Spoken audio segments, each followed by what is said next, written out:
মুক্তি নিদিয়ে তেতিয়ালৈকে আমাৰ এই সংগ্ৰাম চলি থাকিব। খিলঞ্জীয়া ৰাইজৰ আশীৰ্বাদ পিছত খিলঞ্জীয়া ৰাইজে আমাক সহযোগ কৰিব।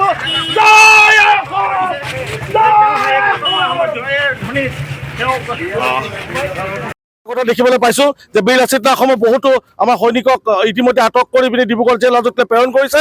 কিন্তু এই কথাই এই দমন নীতিয়ে এই ডিব্ৰুগড় আৰক্ষী আৰু অসম চৰকাৰে যি দমন নীতি অৱলম্বন কৰি পিনি এই প্ৰতিবাদক নস্যাৎ কৰিব বিচাৰিছে। অসমৰ খিলঞ্জীয়া যুৱক এজন জেলত সোমাই থকা অৱস্থাত যি মানে এই আমাৰ প্ৰতিবাদক নস্যাৎ কৰিব বিচাৰিছে। কিন্তু বীৰ লাচিত অসমে এই হ'বলৈ কেতিয়াও নিদিয়ে। এই প্ৰতিবাদ চলিছে আৰু চলি যাব যেতিয়ালৈকে তনু চাহি নামৰ সেই ছোৱালীগৰাকীক আটক কৰি পিনি জেললৈ প্ৰেৰণ নকৰে, যেতিয়ালৈকে শংকৰজ্যোতি বৰুৱা যেতিয়ালৈকে কাৰামুক্ত নহয় আৰু মিণ্টু শইকীয়া নামৰ সেই দালালটোক যেতিয়ালৈকে এৰেষ্ট নকৰে, কিন্তু এই প্ৰতিবাদ চলি থাকিব।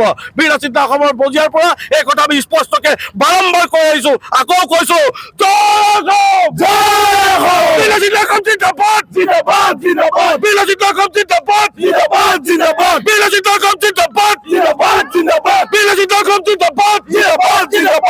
আমি পুনৰবাৰ অসম চৰকাৰ আৰু ডিব্ৰুগড় আৰক্ষী প্ৰশাসনক সকীয়াই দিছো, এনেকুৱা দমন নীতিৰে কিন্তু আমাৰ এই সংগ্ৰামক আপুনি দমন কৰিব নোৱাৰিব।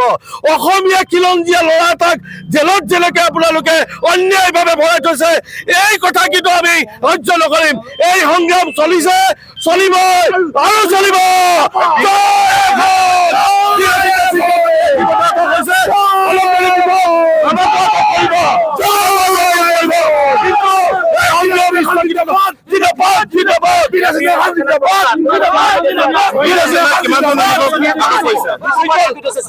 ডিব্ৰুগড়ত শৃংখলি এৰেষ্ট কৰা হৈছে ইতিমধ্যে। অলপ দেৰি পিছত হয়তো আমাক জেল হাজতলৈ প্ৰেৰণ কৰিব। কিন্তু অসমৰ ৰাইজক আমি কৈ থৈ যাওঁ, বীৰ লাচিত অসমে কেতিয়াও পিঠি দেখুৱাই সংগ্ৰাম কৰা নাই, সদায় বুকু পাতি সংগ্ৰাম কৰিছে আৰু বুকু পাতিয়ে সংগ্ৰাম কৰিব। এই শংকৰজ্যোতি বৰুৱা যিদিনাখনিলৈকে জেল হাজতৰ পৰা মুক্তি নাপায়, তনুশ্ৰী নামেৰে ছোৱালীজনীক যেতিয়ালৈকে আটক কৰি ডিব্ৰুগড়লৈকে নপঠিয়াই, তেতিয়ালৈকে কিন্তু এই সংগ্ৰাম স্থগিত নহয়। অসমৰ প্ৰতিখন জিলাত, প্ৰতিখন আঞ্চলিকত, প্ৰতিখন চহৰতে প্ৰতিবাদ হ'ব। এই প্ৰতিবাদ আৰু তীব্ৰ হ'ব আৰু ভয়ংকৰ হ'ব। জয় অসম। ছোৱালী এটা মন্তব্যৰ কাৰণে বন্ধ হৈ গ'ল। আপোনালোকৰ এই কথাটোত আৰক্ষীয়ে বিভিন্ন ব্যৱস্থা ল'ব পাৰিলেহেঁতেন, ছোৱালীগৰাকীক আটক কিবা এটা কৰিব পাৰিলে, চিম্বলিক একো কৰা নাই। এগৰাকী ছোৱালীক চেল্টাৰ দিবৰ বাবে ইমান আৰক্ষী কিয় উঠি পৰি লাগিছে? এয়া অবৈধ প্ৰেম, এয়া বহিৰাগত লগত অসম চৰকাৰ আৰু ডিব্ৰুগড় আৰক্ষী প্ৰশাসনৰ অবৈধ প্ৰেম। অবৈধ প্ৰেমৰ চেকা গাৰ পৰা অতি সোনকালে আঁতৰি নাযায়। গতিকে সেই ছোৱালীজনীক চেল্টাৰ দিবৰ কাৰণে, সেই ছোৱালীজনীক সুৰক্ষা প্ৰদান কৰিবৰ কাৰণে আজি অসম চৰকাৰ উঠি পৰি লাগিছে। 36খনকে এজাহাৰ অসমত দিয়াৰ পাছতো, ডিব্ৰুগড় সদৰ থানাৰ পৰা দুলীয়াজান থানাত দিয়াৰ পাছতো সেই ছোৱালীজনীক কিন্তু আটক কৰি জেল হাজতলৈ প্ৰেৰণ কৰিবলৈ অসম চৰকাৰৰ গা লৰৈ।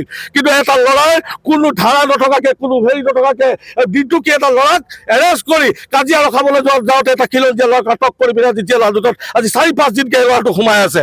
তাৰ কথা ক'লে অসম চৰকাৰে কিন্তু আমাক আটক কৰে। ইতিমধ্যে আমাৰ কেন্দ্ৰীয় প্ৰশাসনিক সচিব শৃংখল চলিয়াদেৱক ডিমৌত এৰেষ্ট কৰিছে, অবিনাশত গোলাঘাটত এৰেষ্ট কৰিছে, ডুমডুমাত কালি ৰাতি আমাৰ ল'ৰাক এৰেষ্ট কৰা হৈছে, উঠাই লৈ আহিছে, ঘৰৰ শোৱা পাতিৰ পৰা উঠাই লৈ আহিছে।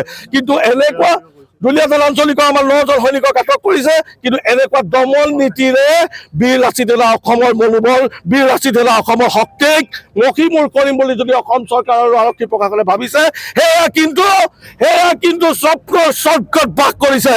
বীৰ লাচিত অসমৰ স্পষ্ট কথা, এই সংগ্ৰাম যেতিয়া আৰম্ভ হ'ল, এই সংগ্ৰাম তীব্ৰতৰ হ'বই।